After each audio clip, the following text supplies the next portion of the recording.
Do you ever wonder what goes on in the mind of a public speaker? Yes, you see them on stage and they're laughing, they're walking around, they're captivating their audience. But what is it about public speakers that makes them tick, that makes them want to serve their audience on a bigger level? Well, if you had those questions, then you have tuned into the right place. Good afternoon. I'm Laura Connor with Connor Speaks. And today I'm joined with my three public speaking coaches and friends and speakers, Rakita Johnson, Kwesi Millington, and the illustrious Roger Caesar. Hello, Hello, everyone. everybody. Again, how are Hello, you? hello. Hello. How you doing? How you doing? How are you guys? Good, doing good Well, I'm today. good. I'm good. Absolutely. I'm ready today really to pull the curtains back on public speakers, public speaking, and so that our audience can actually see what makes us tick, encourage them to actually get out and be speakers and, share some interesting moments. And I think that would be really good to really do this the Public Speakers Corner live, unscripted today. So let's do this and see what interesting tidbits of info we could hear from Roger and Kwesi and Rakita. Because I'm going to keep my mouth shut, right? I'm going to sit back and listen. Oh I'm no, going to sit back and no, listen. no! You gotta No, speak no, as no, well. no, no, no, no, no. Oh gosh. Okay. All right. I'll sit back. I have a question. I have a question for the three of you. Are you an introvert or an extrovert? People think that we may be introverts or we're extroverts because we're speaking, we're laughing and stuff. But what type of speaker are you or person are you? I'm curious to find that out. Wow, that's a good question. That's Good a question. very good question. I I'm gonna am let more Rakita go with this one first. okay. I am more introverted, and that might surprise some people because when I'm on stage, they're like, "You're so lively, you're so funny," and my gestures are big, and I'm just very open on the stage, and you're not. What's the word? I'm very out there. People just gravitate to me, I guess, when I'm at an event. While I am friendly, I really am introverted off the stage. I'm very much a loner. I'm not very talkative, to be quite honest. I say something when I have something to say. But when I go on stage, yeah, I do feel like I have that extra jolt of energy there that just really propels me when I'm on stage. I wouldn't call it an alter ego situation. I know some people think of it that way. It's just when I'm on the stage, I feel like I light up a bit more. But no, I'm actually more introverted in person. I'm not that super talkative person off stage. Really? Roger, I want to hear, what about you? Oh, I liked what she said because I was gonna say the same thing. I'm not gonna say that I'm not an extrovert. I would say that I am a very sociable person, but it's an amazing feeling when the lights go on stage that you just transform and become this person.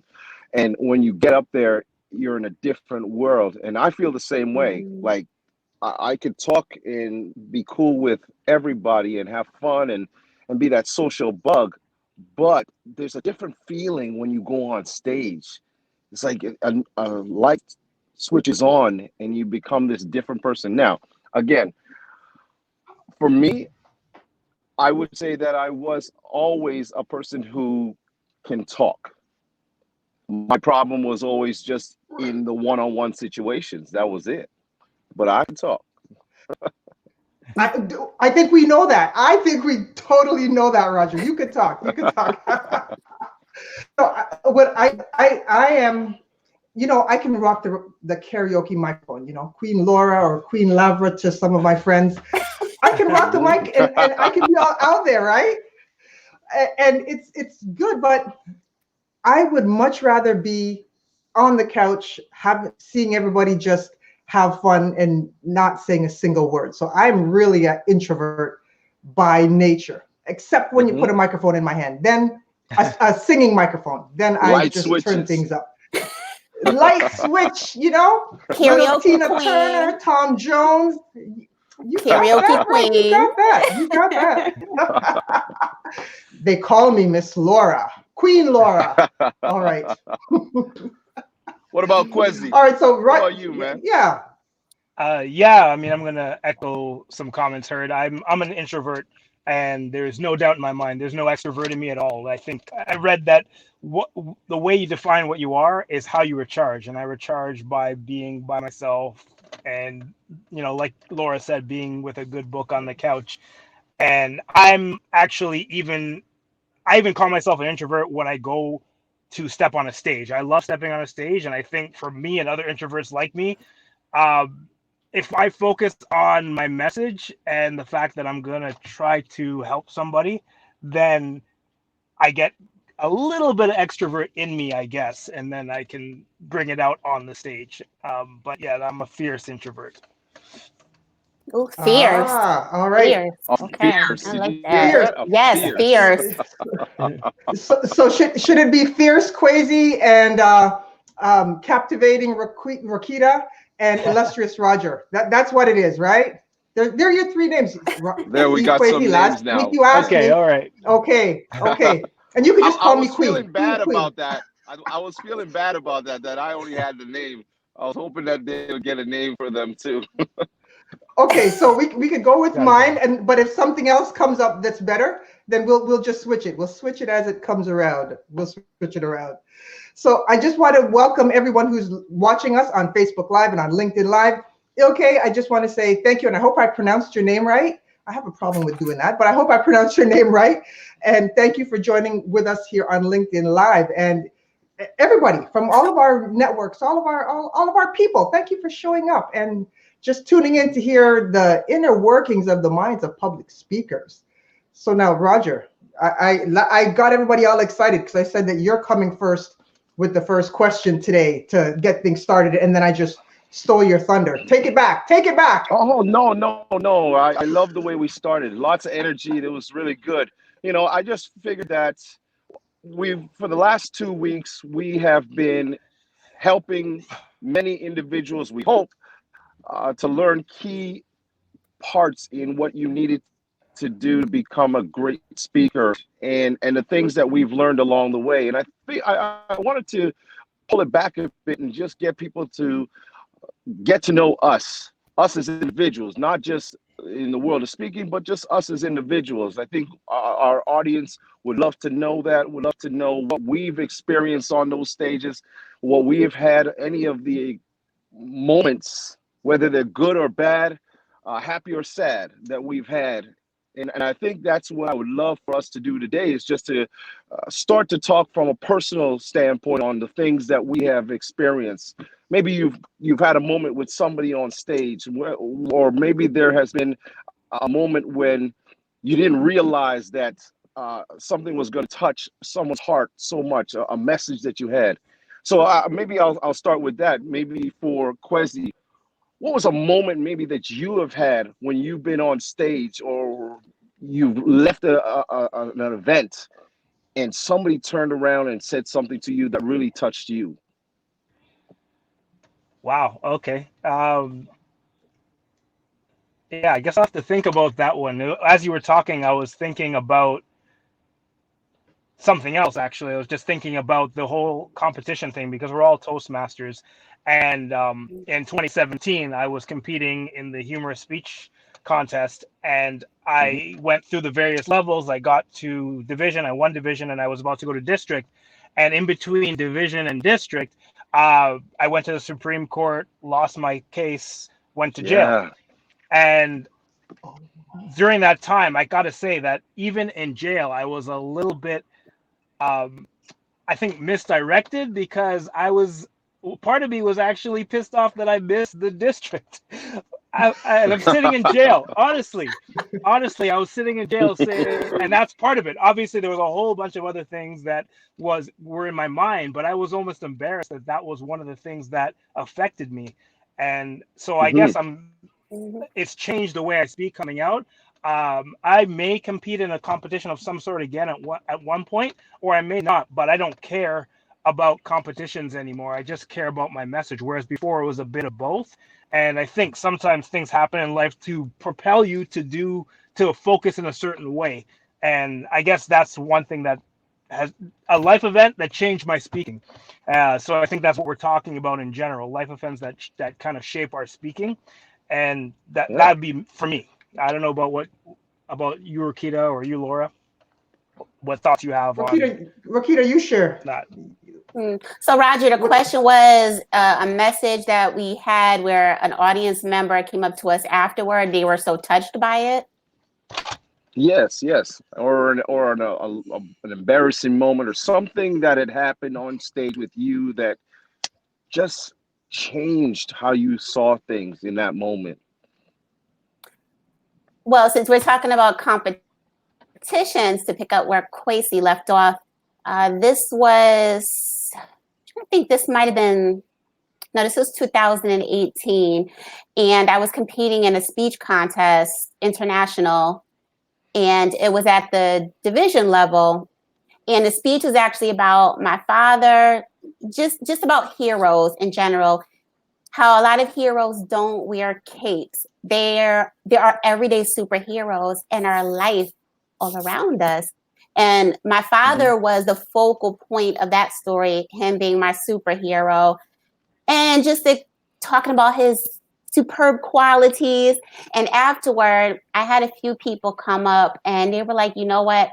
I had a great father as well. You know, one gentleman said, you know, my father's passed on, but he was a great dad. And another lady said, you know, I love my father too. And he's just awesome. So it really touched the nerve with a lot of people. You know, sometimes dads don't get a lot of credit too. So I was really happy to give that type of speech about my father. And apparently other people felt the same way. So Wow. It's cool when you can use your family, your personal story to actually encourage others. And following up with your story, my story is my youngest son has autism, which brings a lot of joys, but a lot of challenges along the way, right?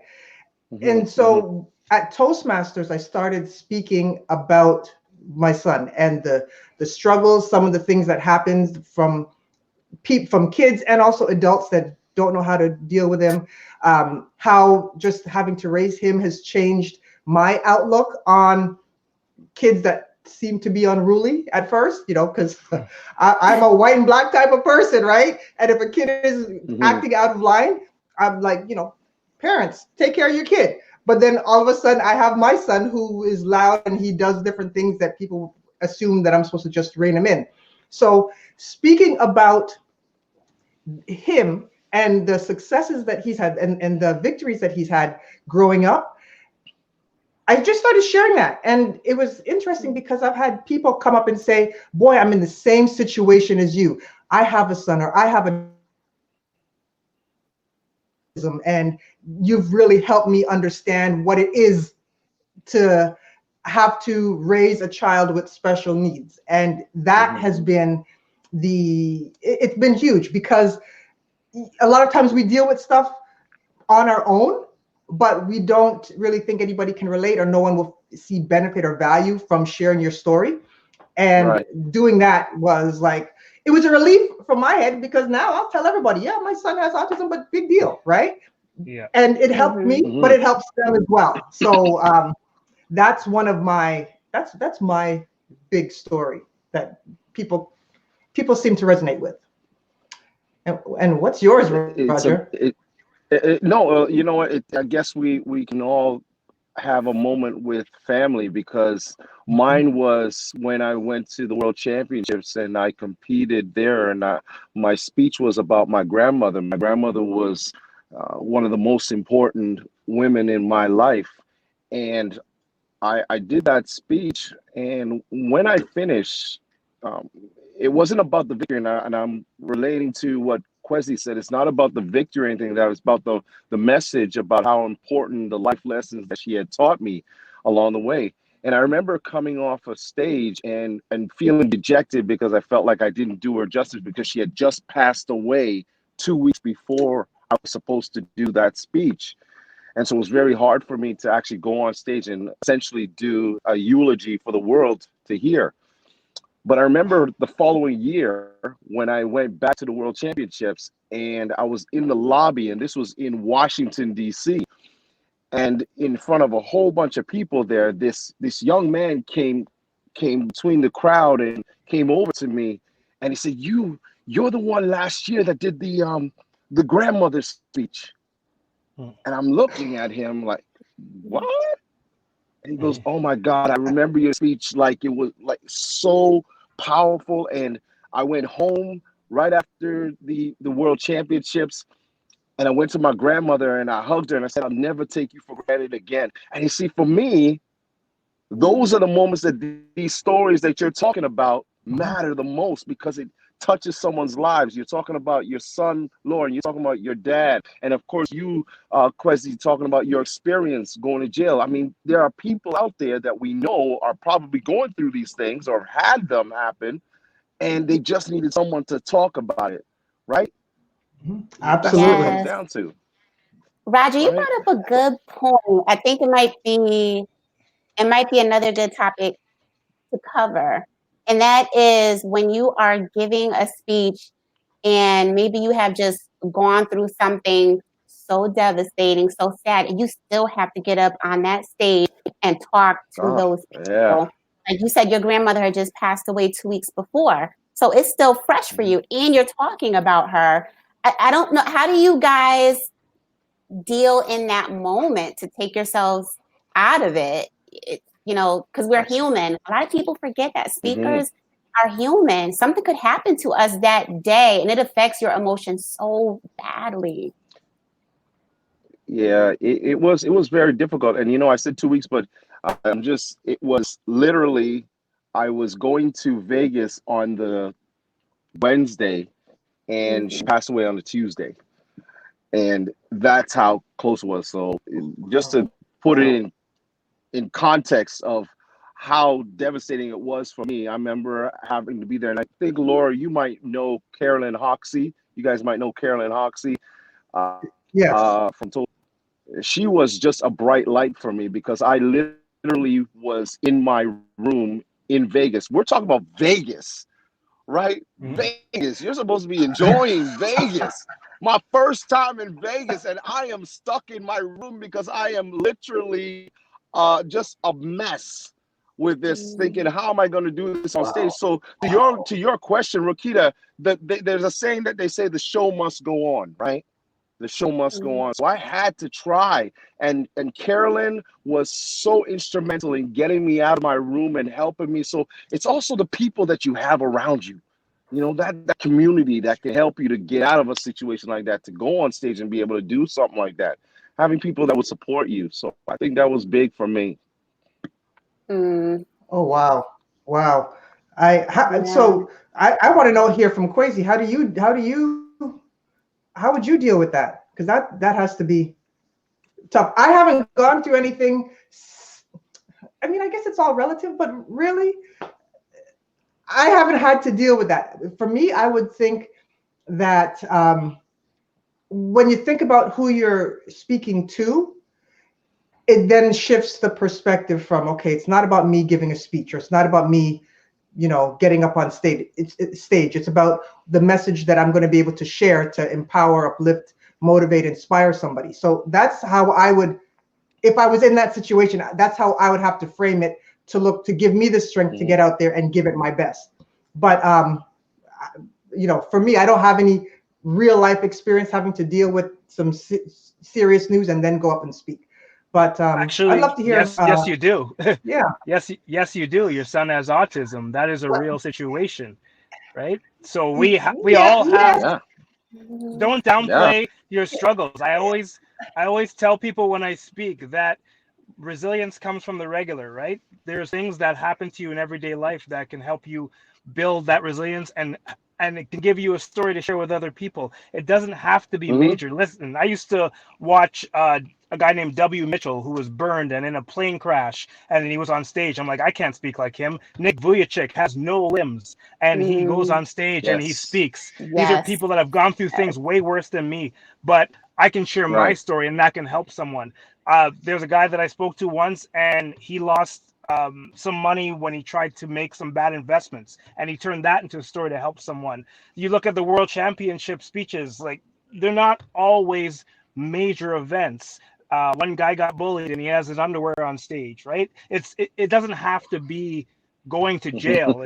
It can be anything, right? You can take anything, and your son's story gives you just as much of a platform to speak to certain people that you'll reach. That Mhm. and Right. that's your crowd. I have my crowd. Roger has his crowd. Rokita has her crowd. Yeah. Yeah. Oh, I Okay, agree 100%. okay, I take that back. I take that back. You know, for me, well, okay.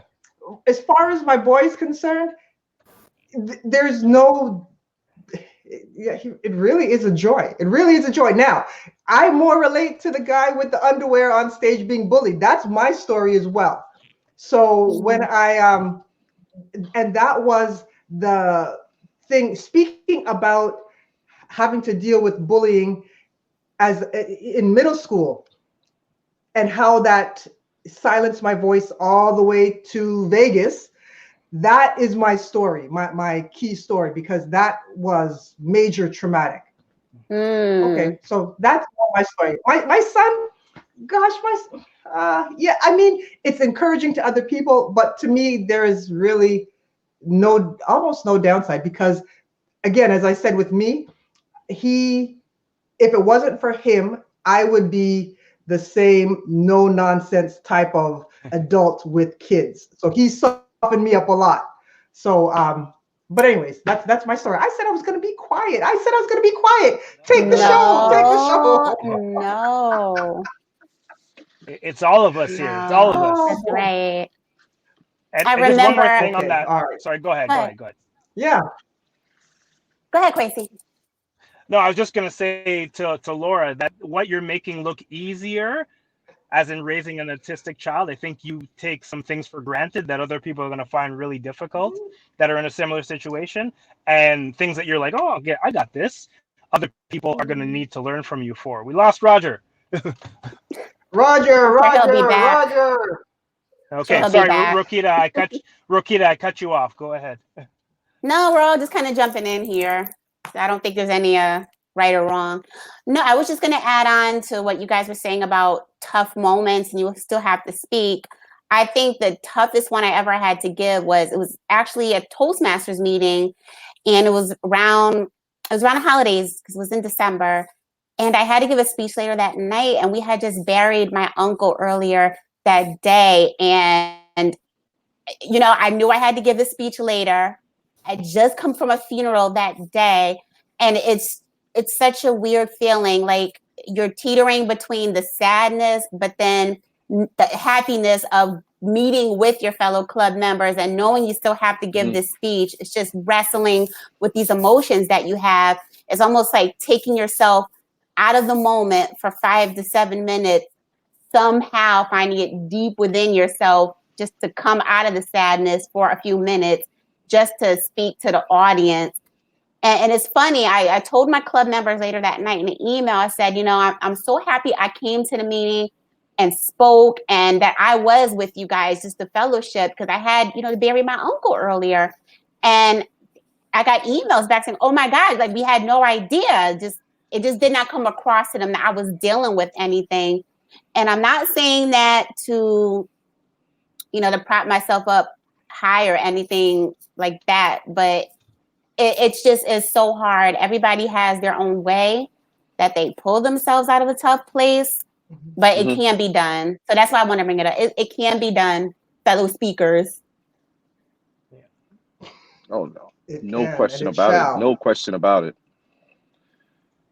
Do you ever? Oh, I thought you were about to say something. I'm sorry. I thought you were going to say something. Well, the one thing, you know, we're talking about stories, and how we give our stories under challenging circumstances, and some of the stories that we just had in our lives. But I think for some of our viewers and people that are joining us today, I think just should be put out there, that when you have your story, okay, have you ever listened to someone speak and they're telling you how they went through the gutter and they went through this and they went through that, but they never come out on the other side and they just leave you like down?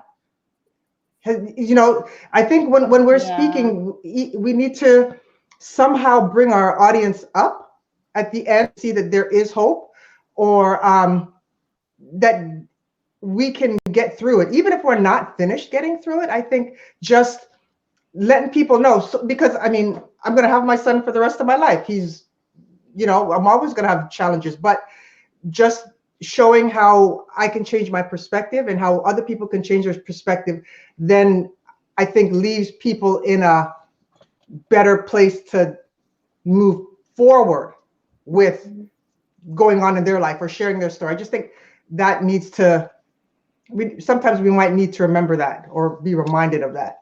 What do you think about that? Or do you not think about that?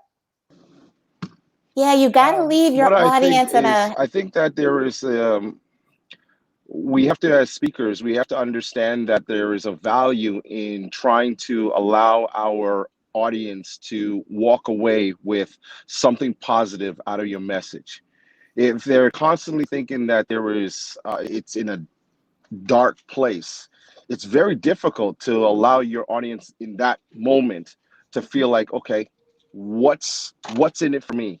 If you couldn't get out of it, if you couldn't find a way out of it, what's in it for me? And I'm not saying that every story is going to end up in a good way. We don't have all fairy tales with our stories. Not all of them end that way. But there's got to be something that the audience can grasp onto and say, okay, if I handle it maybe differently than he did, then this could be a better result for me, rather than being in that left there feeling like, oh my God, what just happened here? And I've seen it happen. I've watched speakers where they brought their audience to a dark place, and that's when that to me is when a speaker is only thinking about themselves. If you're on stage, you should be thinking about the audience first, the message and the audience first. It's your story. So as I've always said, your stories are personal, but the message is universal. You have to bring them out, and you have to show them that there is something that they can take away from it overall. Absolutely. Good point well taken.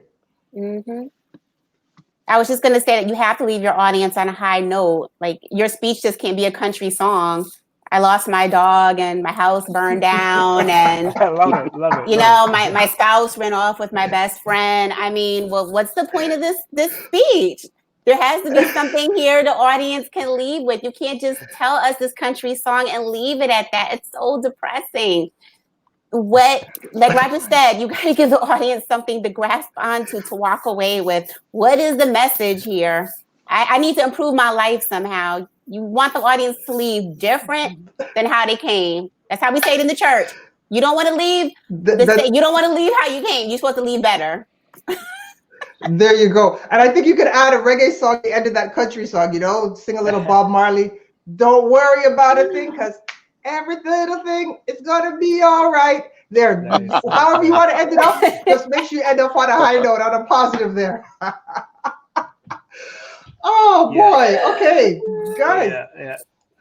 This has been fun. This has been fun. I know a little bit more about all of you and some of your stories. This has been good. This has been good. How about we pick it up next week with our fourth and final in the series of the Public Speakers Corner live show. Now, how about, well, first of all, how do you feel about that? You want to just take this unscripted thing to the next week and add in a couple of our viewer questions? What do you think? I think the unscripted thing was fun. What do you think, Kwesi? Yeah, I agree. It's fun, and if we can, I guess, just make sure that as we're talking unscripted, we still throw in nuggets for the audience, which I think we did today. And I was checking the chat as well as we went along, so no one had answered any questions on the chat. Yeah, I think this is a good format to do it, because I learned about all of you today. I think maybe just a little bit too much about me, just a little bit, but that's all right. That's No. all right. No, not at all. Open books, right? I think, Oh, and you know I'm what? sorry. I'm sorry, I Can't hear slipped out of Roger. there. Can you hear me now? Can you hear me? Yes. Uh, yes or no? Well, I can hear you. Yes, I can hear you. Okay. I was just Oh, that saying, must be me think, then. I think that it's wonderful. This time around, I think we got to learn about each other and moments that we've had. I Can loved you it. guys hear I Roger? loved it. Okay. Yes. It's just the two of you, the two-way communication there. All right. So before we wrap up, where are you going to be in the next week? You want to share anything that you're going to be so that our viewers and our communities, they can follow us or follow you? Where are you going to be? Go ahead. Well, I'll tell you for me. I'm starting for me. I am in the Scale Your Service Business Summit that started today with Nkiro Asika.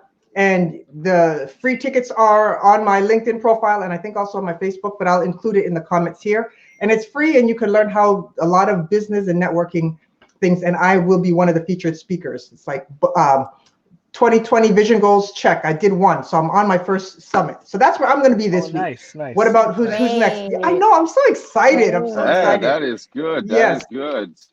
That is very good. Yes. That's very good. I guess I'll. Yeah, I mean, at the end of this week, I'll be speaking at the Ontario Camps Association conference. That's in, I think it's in Markham. I have to look up the address. So I'm doing a workshop there on confidence, and then I'm doing a resilience workshop at the International Center keynote next Tuesday for future first responders, which is one of my niche targets. Very That's good. good. Oh, Very great. good. Very good, Great. my friend. Very good. Yeah. Very good. Well, I What have about my you? own event coming up soon. I'm starting up my Confident Junior Communicators, my youth public speaking program Nice. again. So the first program of the year. So I'm going to be promoting that soon. You'll see me posting everywhere about it shortly. Okay, great. What? Yeah, for me, I am going to be on a panel on March the 8th. March the 8th, I'll be on a panel with the world champion of public speaking, Aaron Beverly. It's going to be amazing. It's going to be, it's going to be very nice. I got to give a shout out to Annie Bai, who is the current District 86 champion who set this all up. We're going to have a panel where we're going to have the world champion talking about his experience and give a bit of a workshop, and then question answering with regards to myself and others that will be there. That'll be at the Loblaw head office. Tickets are on sale. I believe there's still tickets available, but the Loblaw head office at 1 President's Way. I believe it's President's Way. I can't remember the address, but it's there. We'll be there. Then I am March the 14th, I believe it is. I am at Staples in Brampton for their grand opening of their series that they have there. I'm going to be speaking there and doing a workshop. Very excited about that. And then I am flying out in April to Milwaukee. So I will be down there at a kids symposium down there doing a workshop and speaking. So it'll be pretty good. I'm having fun. Great. Oh, that's cool. Great. All four of us, we all speak for kids, youth workshops and confidence building and all that. So all four of us, maybe that's something for a future show about speaking and empowering kids to get up and speak. Maybe, I got to write that down. I'm going to write that down. Yeah. I think that's in the future.